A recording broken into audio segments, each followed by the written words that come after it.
ये तो बेचारे बलि का बकरा बन गए। इनके माध्यम से संदेश बढ़ाना चाहते होंगे वो लोग। राक्षस थे वो लोग, आतंकवादी। देखिए, वाद शब्द जो है ना, ये एक दृष्टिकोण को निरूपित करता है कि ये समाजवादी हैं, ये अमुकवादी हैं, ये अमुकवादी हैं, ऐसे आतंकवादी। वो भी एक दृष्टिकोण है, ये दृष्टिकोण है। आतंकवादी कहना बंद करो, राक्षस कहना शुरू करो। राक्षस थे ये लोग, नर पिशाच। गाय हमारी संरक्षिका है, उसका संरक्षण हमारा स्वयं का संरक्षण है, और साथ ही साथ अपने आप को बचाना, अपने आश्रित जनों को बचाना, अपने समाज को बचाना, ये भी तो जिम्मेदारी होती है। इसीलिए ये सब बातें करनी पड़ रही हैं। हिंदू संत लोग कहते हैं कि अब हम ग्राम को बचाने के ग्राम नगर महानगर बनाएंगे। राष्ट्र बात यह है कि कुछ भी बसा लीजिए, जब तक आप सच्चे हिंदू नहीं बनेंगे तब तक नगर बसा लेने से कुछ नहीं होता है। आप बसा लीजिए, आप देश बना लीजिए, लेकिन आपके अंदर वो पोटेंसी कहाँ है? गाय को मारा जाता हुआ देखकर, बोटी बोटी काट के बेचा जाता देख करके आपका खून अभी तक खौल नहीं रहा है।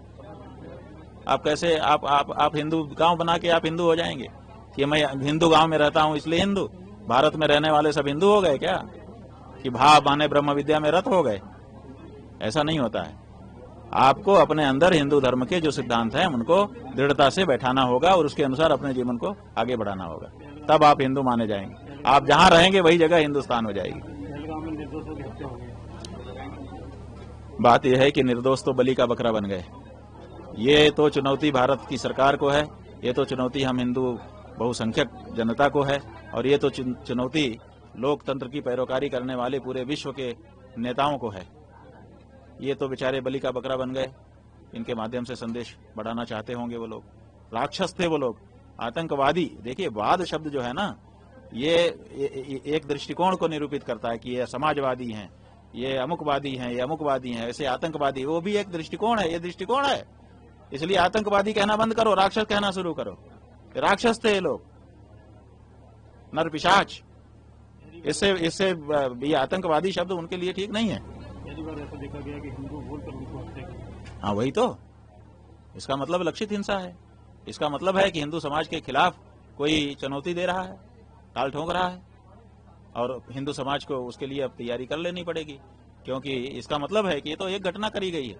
इसी तरह की घटनाएं बारंबार होंगी, और अगर हमने प्रतिकार नहीं किया तो इसलिए हमको इसके लिए बहुत तगड़े से तैयार होना पड़ेगा। प्रदीप मिश्रा जी ने भी कहा है कि विपक्ष के सांसदों को भी वहां जाना चाहिए, डरना चाहिए। पक्ष विपक्ष की कोई बात नहीं है। यहाँ देखिए, हमारे यहाँ नीति है कि जब घर में कोई बात होती है तो हम 5 कौरव पांडवों की बात है, वहां पे नीति कही गई है महाभारत में कि जब हमारे आपसी बात होगी तो हम 5 और 100 होंगे, जब बाहरी कोई आ जाएगा तो हम 105 होंगे। तो जब बाहर ऐसी कोई घटना होती है उसमें क्या पक्ष क्या विपक्ष, हम सब भारतीय हैं। हम सब खड़े होकर के एक तरफ से हल्ला बोलेंगे। कौन इस समय जो भी कार्रवाई भारत सरकार के द्वारा की जाएगी, है किसी में दम जो उसके विरुद्ध खड़ा होकर दिखाए? और क्यों खड़ा होगा? वो भी भारत से उतना ही प्यार करता है। तो इसलिए इस समय सब उनके साथ खड़े हैं। लेकिन समस्या ये है कि वो क्या करते हैं, वो तो उन्हीं को तय करना।